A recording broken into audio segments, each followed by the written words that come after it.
গতকাল বিকেলে আওয়ামী লীগের পার্টি অফিস অর্থাৎ বঙ্গবন্ধু এভিনিউতে আওয়ামী লীগের বিশাল বড় একটি মিছিল হয়েছে।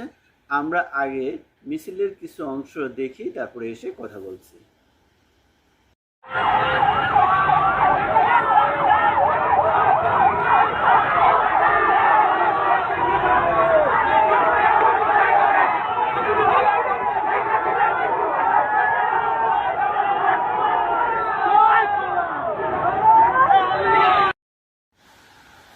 আমরা দেখলাম আওয়ামী লীগের মিছিল, অর্থাৎ কোনো ঘোষণা ছাড়া হাজার হাজার মানুষ এখন এই মিছিলে অ্যাটেন্ড করছে।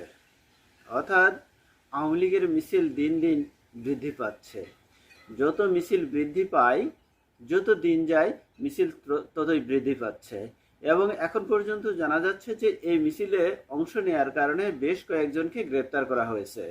অর্থাৎ গ্রেপ্তার অটোমেটিক্যালি এমনি এমনি সারা দেশ থেকেই করছে। এখন মিছিলে গেলেও গ্রেপ্তার করবে, না গেলেও করবে। এখন মিছিলে গেলে হয়তোবা সেই ভিডিও ক্লিপ দেখে বা ছবি দেখে গ্রেপ্তার করতে ইউনূস সরকারের জন্য সুবিধা হচ্ছে। কিন্তু এই গ্রেপ্তারি যতদিন পর্যন্ত ইউনূস সরকার থাকবে, আওয়ামী লীগের উপরে নির্যাতন এভাবে চলতেই থাকবে।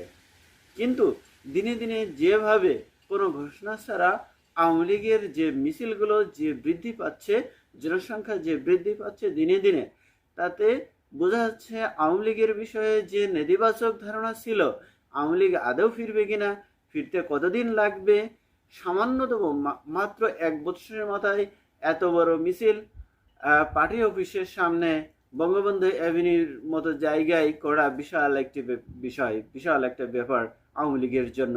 এবং এই বিশাল চ্যালেঞ্জকে সামনে রেখে আওয়ামী লীগ এই মিছিল করছে।